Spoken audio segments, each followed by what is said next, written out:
Dears, YouTube content ക്രിയേറ്റേഴ്സിൽ എൻ്റെ most favourite ആയിട്ടുള്ള ഒരാളാണ് നമ്മുടെ ബ്ലഷ് വിത്ത് ആഷിലെ ഐശ്വര്യ ചേച്ചി. സോ ചേച്ചിക്കൊരു ജ്വല്ലറി സെല്ലിംഗ് പേജ് ഉണ്ട്, jewel bay by Ash. Jewelleries മാത്രമല്ല സാരീസും ഒക്കെ അവൈലബിൾ ആണ്. And also different kinds of unique ആയിട്ടുള്ള വെസ്റ്റേൺ വെയേഴ്സിന്റെ ഒക്കെ കളക്ഷൻസ് വരാറുണ്ട്. സോ റീസെന്റ് ഞാൻ ആ ചേച്ചിയുടെ പേജിൽ നിന്ന് ഒരു ജ്വല്ലറി പർച്ചേസ് ചെയ്തിട്ടുണ്ടായിരുന്നു.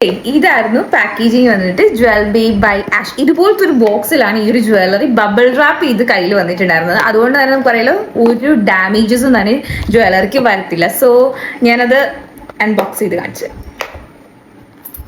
സോ ഇതിന്റെ ഉള്ളില് ചേച്ചി പേജിന്റെ ഒരു ഇത് കൊടുത്തിട്ടുണ്ട്. സോ ഞാൻ വാങ്ങിയിട്ടുണ്ടായിരുന്ന ജ്വല്ലറി ഇതാണ്.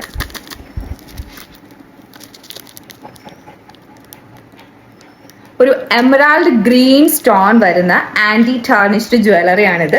ഈ ആന്റി ടാർണിഷിന്റെ പ്രത്യേകത എന്ന് പറഞ്ഞിട്ടുണ്ടെങ്കിൽ ഇത് ലോങ് ലാസ്റ്റിംഗ് ആണ്. അതായത് കളർ അങ്ങനെ പെട്ടെന്നൊന്നും ഫെയ്ഡ് ആവത്തില്ല, നമുക്ക് ഡെയിലി വെയർ ആയിട്ട് യൂസ് ചെയ്യാൻ പറ്റും. പിന്നെ ഒരു പ്രശ്നം എന്ന് പറയുന്നത് ഇത് പെട്ടെന്ന് ഇങ്ങനെ ഒത്തിരി ബലത്തെ പിടിച്ചത് പൊട്ടിപ്പോകും, കാരണം അത്രയും ലൈറ്റ് വെയിറ്റ് ആണ് ഈ ഒരു ജ്വല്ലറി എന്ന് പറയുന്നത് കേട്ടോ. നല്ല ഭംഗിയുള്ള എമറാൾഡ് ഗ്രീൻ സ്റ്റോൺ വരുന്നൊരു ജ്വല്ലറിയാണ്.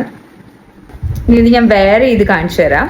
സോ ഭയങ്കര സിമ്പിൾ ആയിട്ട് ലൈറ്റ് വെയിറ്റ് ജ്വല്ലറി ഒക്കെ വെയർ ചെയ്യാൻ ഇഷ്ടമുള്ളവരാണെന്നുണ്ടെങ്കിൽ അവർക്ക് പറ്റിയിട്ടുള്ളൊരു ജ്വല്ലറിയാണ് ഇത് വന്നിട്ട്. സോ എനിക്ക് ഭയങ്കരമായിട്ട് ഇഷ്ടപ്പെട്ടു. നിങ്ങൾക്ക് ഇഷ്ടപ്പെട്ടോ എന്നുള്ളത് താഴെ കമന്റ് ചെയ്യാൻ മറക്കരുത്. അതുപോലെ തന്നെ ചേച്ചിയുടെ പേജ് ഞാൻ താഴെ ടാഗ് ചെയ്തേക്കാം, നിങ്ങൾക്ക് പോയി ചെക്കൗട്ട് ചെയ്ത് നോക്കാം. ബൈ.